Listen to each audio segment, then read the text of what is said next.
Então hoje eu vou falar sobre como criar filhos emocionalmente sadios. Essa palestra é um resumo rápido, né? Claro, não vou falar tudo, vou falar uma parte só do livro que eu escrevi no ano passado sobre saúde emocional, o segredo para o sucesso dos nossos filhos. Então eu estou vendo aqui que a maioria dos presentes são pais, né? Alguns não são. Puxa, é importante para mim ouvir uma palestra sobre como criar filhos emocionalmente sadios? Claro que sim. Eu me lembro que bem antes de eu casar, eu já comecei a ler sobre família, sobre casamento, sobre criação de filhos, e isso me preparou muito bem para que eu pudesse ter um casamento bem-sucedido, ter filhos bem-sucedidos, né? Uma leitura que eu me lembro que eu fiz muito legal, era sobre como você criar filhos de acordo com o temperamento deles. E aí que muitos pais erram, né? Muitos pais, eles dizem assim, não sei o que aconteceu, eu criei meus 2 filhos, meus 3 filhos iguais, e um foi para um lado, outro para o outro, né, se tornou uma pessoa assim, outra uma pessoa assada, é porque nós não podemos criar os nossos filhos iguais, eles são pessoas diferentes, são pessoas complexas, né?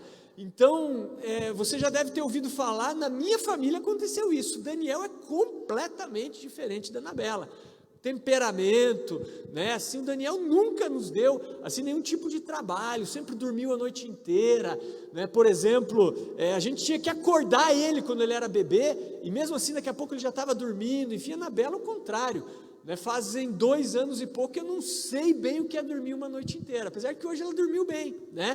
Deu só uma resmungadinha, enfim, mas tem dias que ela chama, que ela vai para o nosso quarto, né? Ela tem um temperamento muito mais colérico, pelo que me parece, do que o do Daniel, que parece ser mais, talvez, fleumático, melancólico. Então, nós temos que saber criar os nossos filhos de maneira diferente, de acordo também com o temperamento deles, tá? Então, se você ainda não é pai, se você ainda é solteiro, é jovem, ainda não tem filhos, eu quero dizer que é muito importante isso que eu vou falar. Você vai poder fazer uma autoanálise e verificar, puxa, será que os meus pais me criaram de uma maneira que contribuiu para a minha saúde emocional? Se não criaram, não é para você ficar julgando os teus pais, tá? Mas é para você buscar agora a tua saúde emocional, nesse sentido. E quando você tiver filhos, você já vai ter um certo conhecimento para que você crie filhos emocionalmente sadios. Então quero começar com uma citação de Provérbios, tá? Provérbios capítulo 24, versículo 3, vou pedir que seja colocado ali no telão. Até quero abrir um parênteses aqui, pedir perdão para a igreja, porque no domingo, enquanto eu estava pregando, eu citei esse texto de Provérbios, mas eu dei a referência errada, né? Eu fui ver a gravação e falei Provérbios 4, 23, que é um provérbio muito conhecido, né? Muito bom também, mas a citação que eu fiz foi de Provérbios 24, versículo 3, que diz assim: com sabedoria edifica-se a casa, e com inteligência ela se firma. Então veja só, o autor de Provérbios está dizendo que a casa, ela é edificada com sabedoria e com inteligência. Então nós precisamos buscar essa sabedoria para edificar a nossa casa. Enquanto eu estava me preparando, eu me lembrei de uma experiência que eu tive, também, se não me engano, foi no ano passado ou retrasado, quando eu fui no Hospital Vita fazer uma palestra para a liderança do hospital. Então as psicólogas ali, que são conhecidas da Marla, minhas conhecidas também, me convidaram. E antes do pessoal chegar ali no auditório, eu estava conversando com elas. E uma delas, né, começou a falar, pois é, né, Peter, nós como psicólogos, nós adquirimos conhecimento, enfim, mas quando vêm os filhos, parece que nós esquecemos tudo. Ela falou assim para mim. E eu olhei para ela e disse, não, comigo não tenho esse sentimento que você tem, né? Eu falei assim, olha, quando a Marla ficou grávida da Anabela, eu reli toda a literatura praticamente que eu tinha disponível sobre família, né? Reli, e li alguns artigos novos que eu ainda não havia lido, li alguns livros que eu também tinha lá disponível, mas eu ainda não havia lido, e eu me sinto totalmente preparado para a vinda da Anabela. Então eu não tenho essa sensação que você tem. Por quê? Porque eu entendo esse princípio de Provérbios, né, que nós precisamos ter sabedoria, inteligência para firmar a nossa casa. Sem conhecimento, em qualquer área da tua vida, na tua profissão, em qualquer área, você vai ficar para trás. Nós precisamos de conhecimento. Agora, claro, eu vou trazer aqui um conhecimento prático, né? Não vai ser um conhecimento complexo. Eu gosto muito de uma citação do Rubem Alves, onde ele diz assim que a mente guarda 2 tipos de conhecimento. O conhecimento prático, que pode ser aplicado logo que você sair daqui, e o conhecimento prazeroso, né? Então até ele faz assim uma ilustração de uma mãe que chama o filho para comer e diz: filho, venha comer, não porque você precisa comer, mas porque está gostoso, você vai sentir prazer. Então a minha, digamos assim, motivação e a minha expectativa nessa palestra é trazer para vocês esse conhecimento, que é um conhecimento prático e ao mesmo tempo um conhecimento prazeroso. Você vai me ouvir e vai falar: pô, está sendo gostoso, está sendo prazeroso, né? Valeu a pena estar aqui, valeu a pena tirar esse tempo para ouvir essa palestra, tá? Inclusive, né, eu tenho os livros ali, eu sei que a maioria do pessoal da igreja que é pai já adquiriu, né? Também quem está vendo aí na internet ou vier a ver, né, tem um link na minha bio do Instagram onde você pode comprar e receber em casa o livro também e o curso digital sobre isso também, ok? Então vamos lá, eu quero introduzir essa palestra citando também uma frase aqui, na verdade é mais do que uma frase, é uma citação mesmo de um psiquiatra chamado Dr. Luiz Rojas Marcos. E ele tem um artigo muito legal, que eu incentivo os pais a lerem, intitulado Há uma tragédia silenciosa que está acontecendo nas nossas casas. E ele começa esse artigo citando assim, ou falando assim: há uma tragédia silenciosa que está se desenvolvendo hoje em nossas casas e diz respeito às nossas joias mais preciosas, os nossos filhos. Nossos filhos estão em um estado emocional devastador. Nos últimos 15 anos, os pesquisadores nos deram estatísticas cada vez mais alarmantes sobre um aumento agudo e constante da doença mental da infância, que agora está atingindo proporções epidêmicas. Então ele coloca que realmente está havendo um aumento constante, um aumento agudo da doença mental na infância e também na adolescência, que está se tornando algo epidêmico. Então a pergunta que eu vou procurar responder nessa noite é: como criar filhos emocionalmente sadios? E eu quero aproveitar para trazer aqui alguns dados recentes sobre a questão da saúde mental entre crianças, especialmente entre crianças, mas envolvendo também adolescentes. Olha só, 1 em cada 5 crianças tem problemas de saúde mental, tá? Houve um aumento de 43% no TDAH, o transtorno de déficit de atenção e hiperatividade. Um aumento de 37% na depressão adolescente e, pasmem vocês, um surpreendente aumento de 200% na taxa de suicídio em crianças de 10 a 14 anos. 200% de aumento. Não sei se a Carol tem esse entendimento, atende crianças também, Carol? Percebe isso, mas realmente a demanda é muito grande para crianças com TDAH, né, que é transtorno de déficit de atenção e hiperatividade, crianças com depressão infantil, e eu tenho atendido crianças, né, aí nessa faixa de 13, 14 anos, que chegam no consultório pensando em suicídio e com ideação suicida, alguns até já chegaram a escrever cartas aos pais, né?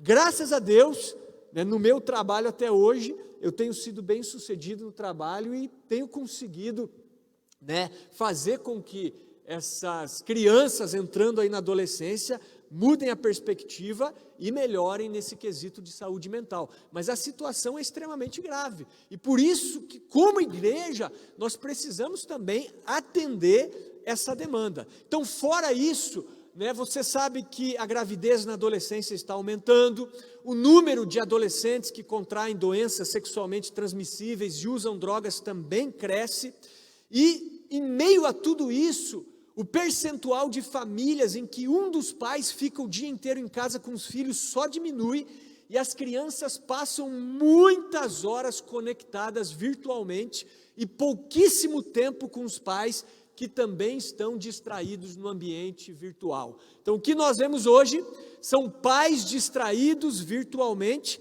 criando filhos distraídos virtualmente. Por isso, a primeira atitude que eu tomei quando a Anabela nasceu foi cancelar totalmente a minha agenda de manhã e as minhas atividades pela manhã. E eu falei, amanhã vai ser dedicada à minha filha nessa fase de desenvolvimento. Claro que às vezes, eu abro mão, esses dias estive aqui na reunião de pastores, pedi para minha mãe ficar com ela, enfim, mas eu procuro abrir muito pouco, exceção pela manhã, porque senão você começa a abrir, é aquele só por hoje, só por hoje eu vou abrir uma exceção.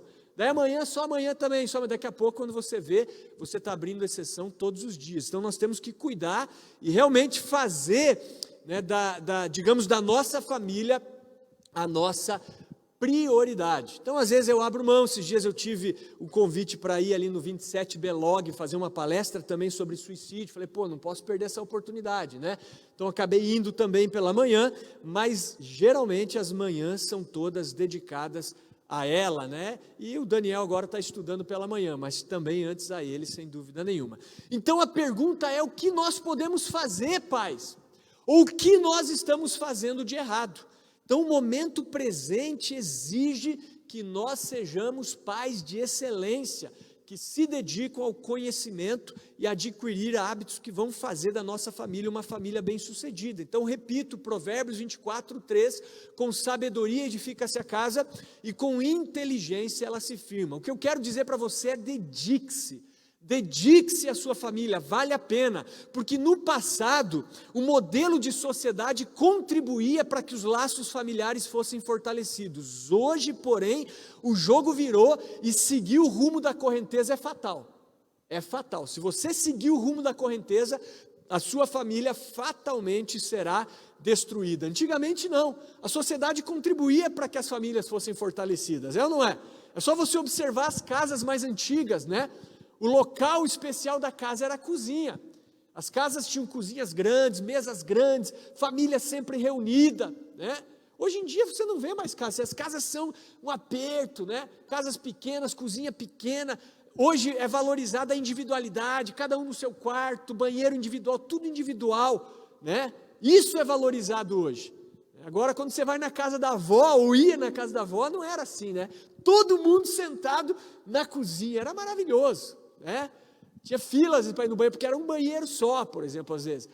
Mas isso era muito bom, Quando me lembro das vezes em que eu estive na casa da minha avó ali em Caçador, Em alguns momentos especiais, aniversário dela, enfim, toda a família ou na cozinha, ou as mulheres na cozinha e os homens na churrasqueira, Às vezes tinha esses detalhes também, mas era muito legal, sem dúvida nenhuma. Então nós precisamos nos dedicar. E eu digo mais a você, olha só, as pesquisas mostram que 20% do sucesso, tanto teu quanto dos nossos filhos, dependem do QI, que é o quociente intelectual, a inteligência mesmo, E 80% depende do QE, que é o quociente emocional, que é a inteligência emocional.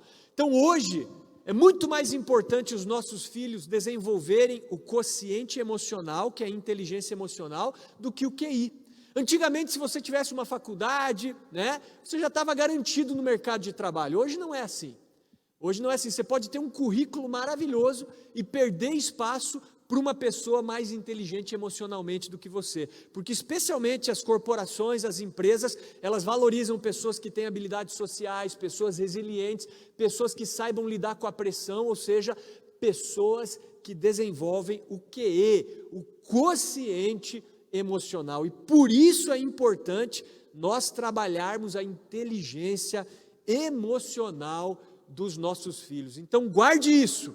80% do sucesso depende do QE e somente 20% do QI. Então nós vemos jovens que são mestres, são inteligentíssimos, são capazes de hackear os dados do FBI, mas eles não sabem ouvir um não, eles não sabem lidar com uma crítica, eles surtam por qualquer coisa, Então essa inteligência deles não vai levar eles tão longe, é mais ou menos assim.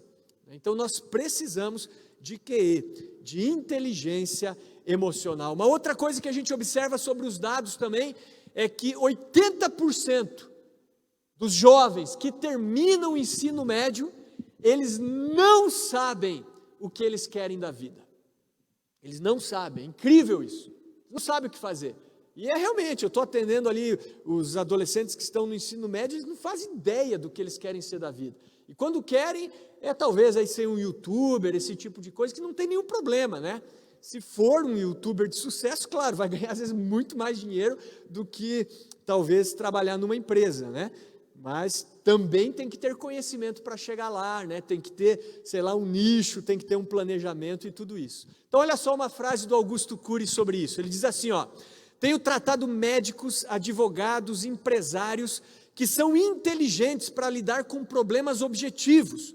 No entanto, uma ofensa os derrota, uma crítica os destrói, uma decepção com seus íntimos provoca neles grande ansiedade. São fortes no mundo externo, mas frágeis líderes nos solos da sua psique.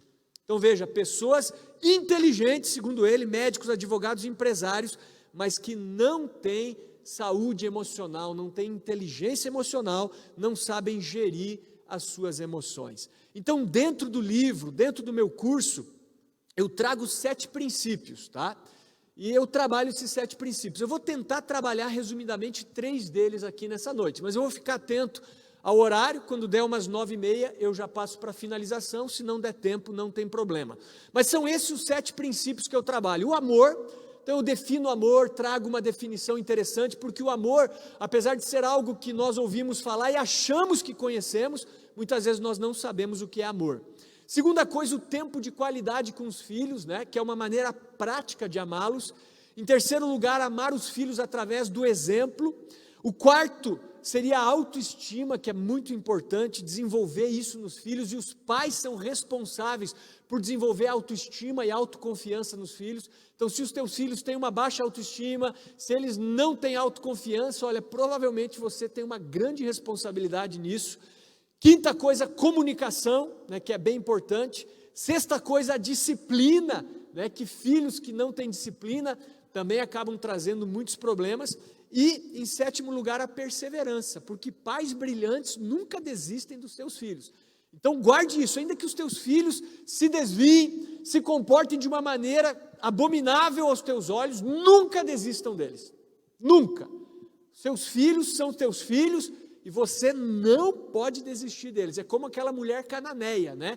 Que a filha estava endemoniada, enfim, mas ela perseverou, né? Jesus ignorou, os discípulos enxotaram ela, depois Jesus compara ela com os cachorrinhos. Não, antes disso fala, eu não fui enviado, senão as ovelhas perdidas da casa de Israel, mas a mulher perseverou e teve a cura da sua filha. Amém? Então vamos começar falando um pouquinho sobre amor. Apesar de muitos de nós sabemos ou pensarmos que sabemos o que é amor, nós precisamos definir isso e amar os nossos filhos de uma maneira compreensível para eles, né? Então olha só o que o Gary Chapman, que é aquele autor do livro As 5 Linguagens do Amor, que se você não leu, é uma, digamos assim, é uma obrigação que você leia, especialmente você que é casado, né, para que o seu casamento seja fortalecido, apesar de que ele tem um livro também, que são as 5 linguagens de amor para os adolescentes, se não me engano, para os pais, né, lerem e trabalhar isso com os adolescentes. Mas ele diz assim, ó: psicólogos concluíram que sentir-se amado é a principal necessidade do ser humano.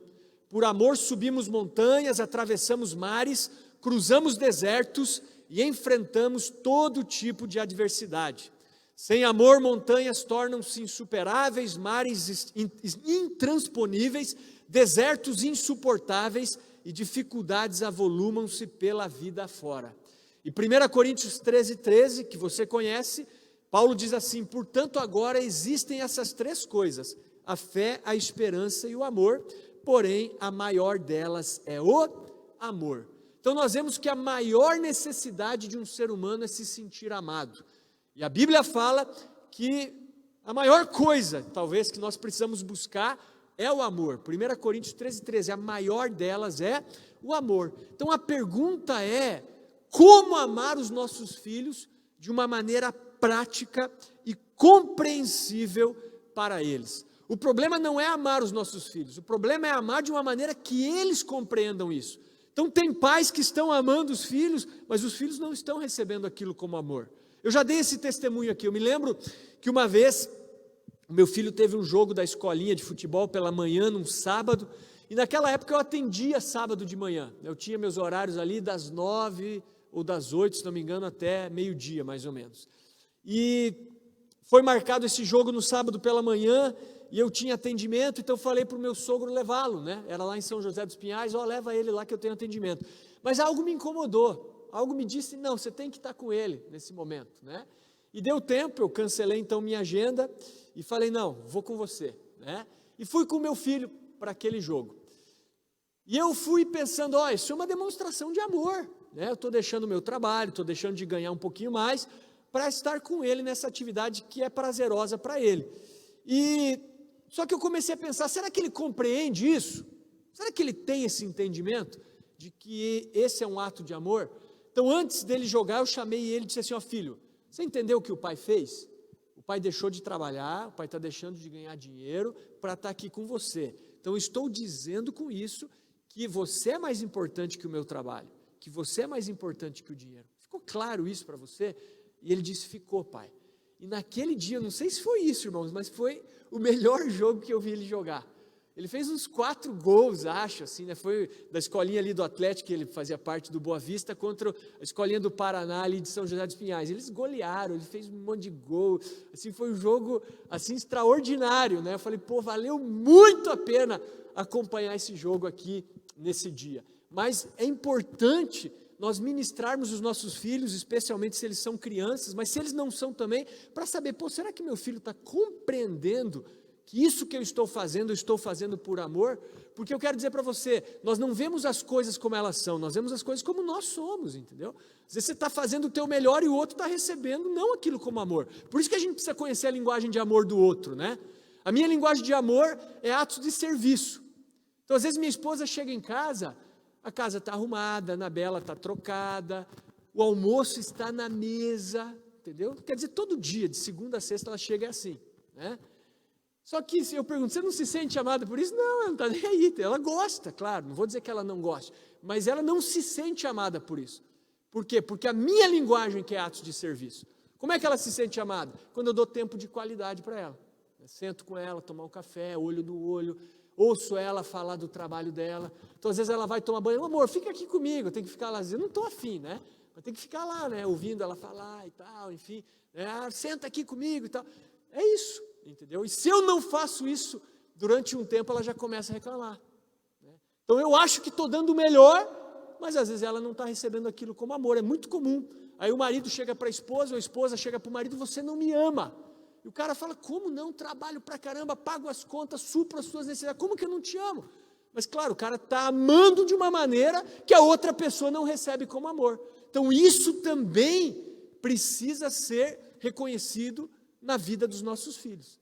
Então você vê a importância de você ter sabedoria, de você ter conhecimento, de você entender a linguagem de amor do teu filho, de você entender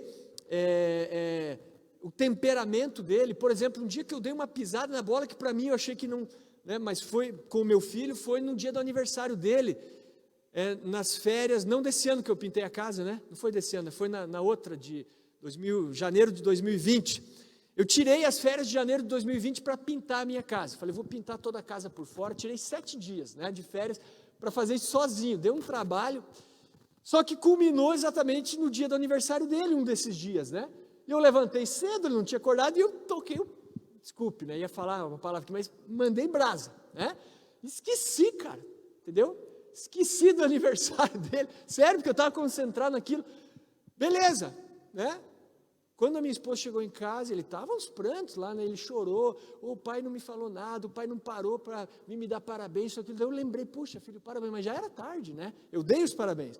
Mas, não na hora que ele queria, não da maneira que ele queria, porque a gente tem uma tradição na nossa casa. No dia do aniversário da pessoa é o dia de rei, né? Então, hoje é teu aniversário, você é o rei. Você vai pedir a comida que você quiser, se a gente for sair fora, você escolhe o restaurante, claro, dentro das condições da família, né, e tudo isso. Você vai mandar, hoje você que manda, você não serve ninguém aqui, né? Então, é um dia especial, e ele acabou não tendo esse dia. Então, foi muito frustrante, puxa, me deu muita dor de eu passar batido isso, né? Porque eu servindo, estou fazendo melhor, estou pintando a casa, e esqueci de um detalhe importantíssimo para ele. Então, para ele, esse dia é muito importante. Para mim, sei lá, é legal o meu aniversário, mas, enfim, talvez se fosse o contrário, claro, não vou dizer que eu ia gostar que os outros esquecessem do meu aniversário, mas não ia ficar tão chateado assim. Então, você tem que ver as coisas do ponto de vista dos outros, amém? Então, olha só, alguns autores, eles destacam que é difícil dar ou receber amor quando nem mesmo nós compreendemos o que ele é. Então, o amor é um vocábulo importante, mas ele gera muita confusão. Por exemplo, muitas pessoas acham que amor é um sentimento, eu discordo. Eu acho que amor é muito mais uma decisão do que um sentimento. Tanto é assim que Jesus falou, ame os teus inimigos. Se o teu inimigo tiver fome, dá-lhe de comer. Você não tem um sentimento bom pelo teu inimigo, mas você pode amá-lo. Então é muito mais um comportamento, se o teu inimigo tiver fome, dá-lhe de comer, se ele tiver sede, dá-lhe de beber, do que um sentimento. Agora, é claro, o amor produz sentimentos, mas não que ele seja esse sentimento, né? E a gente usa o amor, às vezes, de uma maneira errada, né? Eu amo minha esposa, eu amo a Deus, mas eu amo meu cachorro também, eu amo pizza. Eu acho que o amor não cabe para algumas coisas, porque o amor realmente é algo assim, biblicamente muito importante. Então você já deve saber aquelas 4 palavras gregas que traduzidas para o português, nós traduzimos como amor, né? Então o eros, que é o amor sexual, o storge, que é uma afeição natural, o filéu, que é o amor fraternal, do qual deriva a palavra fraternidade, e o ágape, que é um amor incondicional. Então, quando a Bíblia fala de amor ali em 1 Coríntios, usa a palavra ágape, que é um amor que não busca os seus próprios interesses, é um amor que tudo sofre, tudo crê, tudo espera, tudo suporta, é algo que não é só sentimento, é muito mais um comportamento do que um sentimento. E olha só, falando de filhos, diz assim uma citação de um doutor chamado Ross Campbell, ele diz assim, dentro de cada criança, há um tanque emocional esperando para ser cheio com amor. Se ela se sentir amada, desenvolver-se-á normalmente. Porém, se o seu tanque de amor estiver vazio, ela apresentará dificuldades. Então veja os seus filhos ou as pessoas da sua casa como uma pessoa que tem um tanque, que é o tanque do amor. E você precisa encher esse tanque. Se esse tanque estiver cheio, o seu filho vai ser sadio emocionalmente. Caso contrário, ele vai ter muitas dificuldades. Então, uma metáfora que eu gosto é a metáfora da conta bancária emocional. Então, os nossos relacionamentos, eles podem ser comparados com uma conta bancária. Quando você tem uma conta no banco, você faz depósitos e você faz retiradas também. Se você depositar mais do que você retira, você vai ter a sua conta sempre no verde. Mas se você começar só a retirar e não depositar, o que vai acontecer? Vai ficar no vermelho, vai entrar no limite, você vai ter problemas financeiros. Então nós precisamos fazer constantes depósitos na nossa conta. Assim é também nos relacionamentos. Você faz depósitos na conta bancária emocional das pessoas ou retiradas. Se você deposita mais do que você retira, o nível de confiança fica alto, você tem gordura para queimar. Mas se você começa a retirar demais, chega um ponto que você vai pisar em ovos. É por isso que em muitas famílias, às vezes você faz uma coisinha de nada, e isso gera um estresse grande. Sabe por quê? Porque a conta bancária emocional está estourada. Então nós precisamos fazer depósitos na conta bancária emocional dos nossos filhos. Então, um grande problema das famílias é fazer mais retiradas do que depósitos. Então, uma das maneiras de você fazer depósito na conta bancária emocional das pessoas é você buscar compreendê-las. Quando você busca compreender as pessoas, você deposita na conta bancária emocional delas. Então, nós temos que descer no nível dos nossos filhos. E não querer que os nossos filhos nos compreendam, mas compreendê-los. Essa é que é a verdade. Sempre que você compreende uma pessoa, você deposita na conta bancária emocional dela. Então, quando você ouve sem julgamento, quando você está atento a outra pessoa, isso é um depósito. Outra coisa é prestar atenção a pequenas coisas. Então, pequenas coisas que você faz na sua casa se tornam grandes depósitos. Eu me lembro do testemunho que eu li num livro de um pai, ele já é de idade hoje, esse autor. Ele teve 9 filhos, todos os filhos hoje são adultos, Mas ele conta num dos seus livros que ele saiu para passear com 2 dos seus filhos. E eles foram no cinema, comeram, assistiram um filme, enfim, e no final o mais novo dormiu. E ele então levou o mais novo no colo até o carro, colocou no carro, tirou o seu paletó e cobriu o menino com o seu paletó. E ele percebeu que na volta para casa o mais velho estava meio quietão, não falava nada, enfim. E quando eles chegaram em casa, ele perguntou: filho, você gostou do passeio? O que você gostou? E o filho falou: gostei, pai e tal. Mas quando ele observou, o filho estava chorando, né, os olhos assim cheios de lágrimas. Ele falou: filho, o que foi? Aconteceu alguma coisa errada? Eu falei alguma coisa, fiz alguma coisa que você não gostou? E ele chorando disse assim: pai, se fosse eu que tivesse dormido, você teria me coberto também com o teu paletó? Então veja só, de tudo que aconteceu na noite, o que mais chamou a atenção do menino foi o pai ter feito um pequeno gesto de gentileza com o seu irmão mais novo. Então veja como as pequenas coisas, elas são importantes para depositarmos na vida emocional dos nossos filhos. Então pequenos comportamentos que você tem vão fazer muita diferença. Uma outra coisa que é importante aqui para você que é pai e mãe, é você honrar os seus compromissos. Tem filhos que estão extremamente ressentidos com os pais. Por quê? Porque os pais prometem coisas e não cumprem, né? Tem pais assim que para o filho parar de amolar: tá bom filho, pai vai fazer, e não fazem, mas os filhos nunca esquecem, né?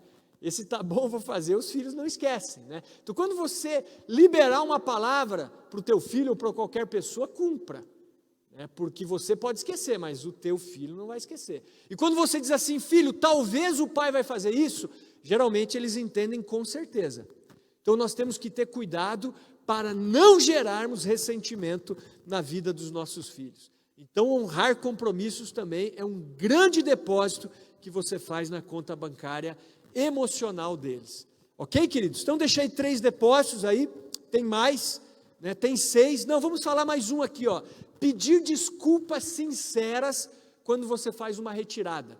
Então tem pais que eles não pedem desculpa, não pedem perdão para os filhos, né? São a vaca sagrada de casa. Não, errou, seja humilde, peça desculpas, desça, né? É o primeiro passo para você poder, digamos assim, voltar a depositar na conta bancária emocional deles. E você também está ensinando eles a serem humildes e pedirem desculpas quando eles cometerem algum ato que é digno de desculpas, né? Então expressões como: eu estava errado, faltei com devido respeito, me perdoe, foi falta de gentileza minha, né? Isso deve fazer parte do nosso vocabulário em casa. E você pode escolher fazer depósitos em vez de retiradas. Então não importa a situação, você pode fazer várias coisas para que o tanque do amor dos seus filhos e dos seus familiares fiquem cheios. Amém? Vocês estão conseguindo me acompanhar aqui ou não? Está sendo prático isso para você? Então vamos lá, isso é o amor, né? Então nós temos que fazer pequenas coisas para ter bons resultados, né? Eu sempre digo isso, que grandes coisas são o acúmulo de pequenas coisas importantes. A gente às vezes fica esperando uma grande coisa acontecer. Não, faça pequenas coisas importantes, e um dia o acúmulo, a tua disciplina em fazer essas pequenas coisas importantes vai se tornar uma grande coisa. Até eu gostei, o William postou uma frase do Jack Chan, né, no Instagram dele, essa semana, não sei se vocês viram. Jack Chan fala mais ou menos assim: não é sobre ter talento, é sobre você levantar e fazer o que precisa ser feito. E a disciplina em fazer o que precisa ser feito vai te trazer grandes resultados. É mais ou menos isso, né? Claro que não foi bem com essas palavras, mas é verdade. Tem pessoas extremamente talentosas, mas que são procrastinadoras, não tem disciplina. E aí aquela pessoa que às vezes não é talentosa, mas tem disciplina, ela vai adquirindo habilidade pela disciplina, pela perseverança dela, pela constância dela, e ela chega mais longe às vezes do que aquele cara que tinha um talento nato, que nasceu com talento. Então, como disse um autor chamado E.M. Gray, as pessoas bem-sucedidas têm o hábito de fazer o que os fracassados não gostam. Então nós temos que amar os nossos filhos de maneira prática. E aí vem o segundo princípio, que é o tempo de qualidade. Eu acredito que a melhor maneira de amar um familiar, de amar um filho, é dedicando tempo a ele. Olha só essa frase: nada demonstra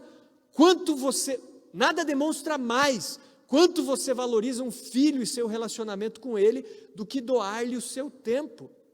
Então, eu acredito que a melhor expressão do amor é o tempo. É a moeda mais preciosa dos nossos dias. Nós investimos tempo naquilo que amamos. Então, a melhor maneira de soletrar a palavra amor é T-E-M-P-O, tempo. E olha só o que Augusto Cury diz sobre isso. Ele diz assim, bons pais atendem dentro das suas condições os desejos dos seus filhos. Fazem festas de aniversário, compram tênis, roupas, produtos eletrônicos, proporcionam viagens. Pais brilhantes dão algo incomparavelmente mais valioso aos filhos, algo que todo o dinheiro do mundo não pode comprar: o seu ser, a sua história, as suas experiências, as suas lágrimas, o seu tempo. Então guarde isso: presentes não substituem presença. Isso nós precisamos guardar. Presentes não substituem presença. Então, se você não dedica um dia da semana, um tempo da sua semana exclusivo para os seus filhos ou para a sua família não é prioridade. Então você tem que tirar tempo para a família, você tem que tirar tempo individualmente para os seus filhos. Se tivesse ali o slide, eu tenho aqui no meu PowerPoint aqui, uma foto da minha esposa com o meu filho, numa saída dela com ele, sozinha. Então às vezes eu saio com ele, às vezes a Marla sai sozinha também, às vezes nós temos o tempo individual com os filhos. A Anabela ainda não, muito pequenininha, mas às vezes vai ter também. Então nós precisamos disso. Eu me lembro que quando eu estava no Instituto Bíblico, uma tarefa que o pastor ali, o pastor Skip, que era quem trabalhava conosco na área de família, ele pediu para nós, foi uma tarefa intitulada As 150 Noites da Família. Então nós tínhamos que fazer 150 noites da família, planejar, durante o curso ali, durante aquela matéria, para que quando nós tivéssemos, sei lá, o nosso casamento, a nossa família, nós praticássemos, acredito que fosse para isso. E aí um dia minha esposa pegou essa tarefa, ela olhando ali, o meu material ali do curso de teologia, ela pegou, olhou e falou: pô, que tarefa massa, mas nada está sendo praticado aqui, brincou comigo, E realmente, deixei de lado aquela tarefa. E é bem interessante, a gente foi ver, eu havia planejado 150 noites da família. Então uma noite vai ser isso, outra noite vai ser aquilo, uma noite comer fora, quando tiver filhos, os filhos vão decidir aqui o que fazer, enfim. Então hoje nós temos isso, geralmente é na sexta-feira. Então provavelmente hoje, devido ao congresso, a gente não vai fazer, mas quando eu saio daqui do meu último atendimento, por volta das 10, 10 e pouquinho, quando eu chego em casa, os colchões já estão jogados na sala, a galera já está ali comendo, aquela bagunça, Então eu tento assistir filme com eles nesse dia, mas já é tarde, geralmente eu não consigo, mas é uma noite que para as crianças é muito especial, E para o Daniel fica o fim de semana inteiro, colchão na sala e comer ali, enfim, Eu já sou um cara que valoriza a organização, me estressa um pouco, Acordar de manhã e falar, não vamos ajeitar, mas às vezes eu libero. Mas é uma noite especial que nós temos na sexta-feira. E aí você pode planejar também dias especiais, como eu falei, no dia do aniversário, coisas especiais, para a pessoa esperar, para a pessoa aguardar esse dia. É muito legal quando nós criamos tradições na família, porque os filhos esperam, eles planejam, eles sabem que vai ter algo especial, e isso é muito bom. Então olha só o que o psiquiatra, aquele que eu citei no início, o Luiz Rojas Marcos, ele destaca. Ele diz que as crianças de hoje estão sendo estimuladas e superdimensionadas com objetos materiais, mas são privadas dos conceitos básicos de uma infância saudável, entre eles, pais emocionalmente disponíveis. Então, pai e mãe, você precisa estar disponível, é isso, emocionalmente para os seus filhos, Então, crianças privadas de afeto e da presença dos pais têm uma tendência maior à depressão infantil, que é uma realidade. Então, olha só, vou dar algumas dicas práticas para vocês, Passar pelo menos 1 hora por dia ao ar livre com os teus filhos, fazendo atividades, ciclismo, caminhada, um dia ir pescar com os teus filhos, observar aves, insetos. Então, pela graça de Deus, a gente aqui no Bairro Alto tem um terreno grande, Então, todo dia de manhã eu vou com a minha filha ali para o fundo do terreno. Então a gente tem ali um manjericão, no manjericão geralmente tem joaninha, né, tem abelha, tem assim alguns insetos, a gente observa, ela fala, ela vê e tal, né, aí brinca com o cachorro, come mimosa do pé, enfim, né, brinco de várias coisas com ela, de balança, aí quer andar disso, andar, né, tem um patinete lá, levo ela, é corrida, isso, aquilo. Nós precisamos estar disponíveis emocionalmente para os nossos filhos. Com Daniel rolava no chão, luta, briga, dei uma luva de boxe para ele, ele batia, eu sempre estava com o queixo assim, arrebentado, porque eu liberava para ele me bater, né, e ele batia com força, né, com vontade no queixo, mas é muito legal. Então tem muitos filhos que não têm isso, essa identificação com o pai, né, e crescem às vezes, e eles acabam, é verdade, às vezes nem sabendo ser homem, porque não tiveram esse pai presente e disponível. Então, desfrutar de um jantar familiar diário, sem smartphones ou tecnologia.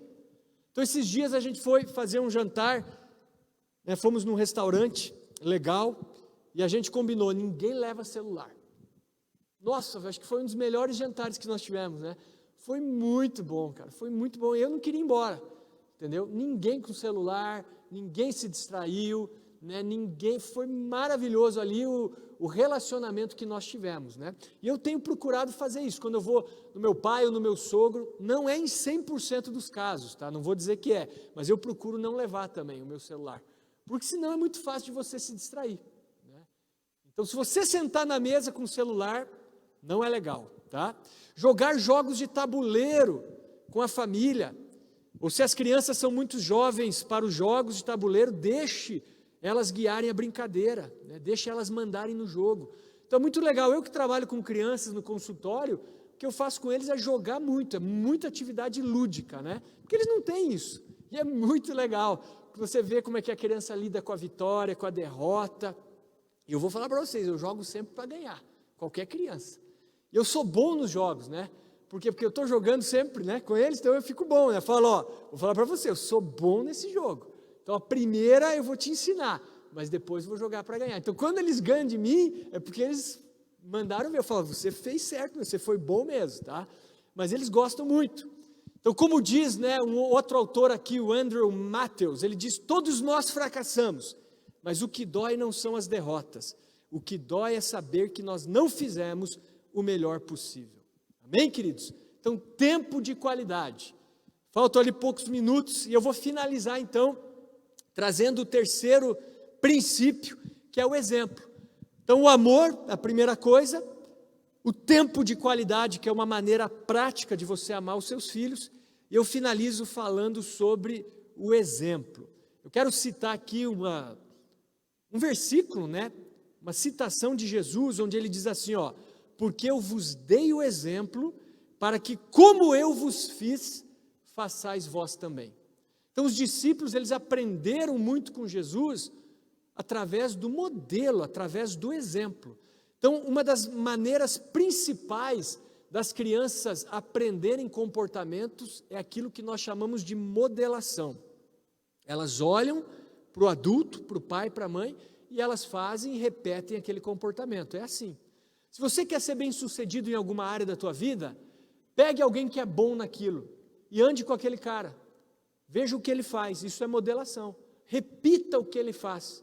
Você vai estar se modelando nele. Ah, eu quero um dia ser top nessa área. Quem que é top nessa área? Beleza, vou procurar esse cara, vou tentar andar com ele. Ou tal, você vai se modelando. Se você não consegue fazer isso, pega o livro do cara, sei lá, né? E aí você vai se modelando no comportamento dele. Então os nossos filhos, eles aprendem muito através de modelação. A Bíblia fala sobre modelação, Peter? Claro. Não usando essa palavra, mas eu já citei esse texto de Jesus, que ele fala que ele foi o exemplo, ele está falando de exemplo, de modelação, de modelo, né? Agora tem uma citação de Provérbios também, Provérbios 22, 24 e 25, põe lá, Daniel, Provérbios 22, 24 e 25, onde o autor de Provérbios diz assim, ó, não se associe com quem vive de mau humor, nem ande em companhia de quem facilmente se ira, do contrário, você acabará imitando a sua conduta e cairá em armadilha mortal. Então aqui, ó, modelação. Só que uma modelação num comportamento ruim, né? Porque a gente pode modelar o nosso filho tanto numa coisa boa quanto numa coisa ruim, né? Então é isso aí. Paulo também fala, né? As más companhias corrompem os bons costumes. Então a Bíblia está falando de exemplo, está falando de modelação. Então aquela famosa frase, faça o que eu digo, mas não faça o que eu faço, não é correta, tá? O que é mais correto é a frase, filho de peixe, peixinho é. Tal pai, tal filho. A fruta não cai longe do pé. Isso é mais certo do que faço o que eu digo, não faço o que eu faço. Nós vemos pais que orientam os filhos a não usarem drogas, mas ele puxa o fuminho dele lá, final de semana, né? Ah, filho, beber é errado, mas o pai toma, né? Ou a mãe toma. Não vai dar certo. Faço o que eu digo, mas não faço o que eu faço, não vai funcionar. Então, nós precisamos ser modelos. Olha só essa citação do Augusto Cury. O que os seus filhos registram de você? As imagens negativas ou positivas? E ele responde, todas. Eles arquivam diariamente os seus comportamentos, sejam eles inteligentes ou estúpidos. Você não percebe, mas eles os estão fotografando a cada instante. O que gera vínculos inconscientes não é só o que você diz a eles, mas também o que eles veem em você. Muitos pais falam coisas maravilhosas para suas crianças, mas têm péssimas reações na frente delas. E é verdade. Então os nossos filhos estão registrando todos os nossos comportamentos, tá? Então isso é modelação, ok? Por exemplo, se eu quero que o meu filho aprenda a amar a futura mulher dele, qual que é a melhor maneira? É falando com ele? É passando um livro para ele? Isso vai ajudar, mas não, é dando o exemplo.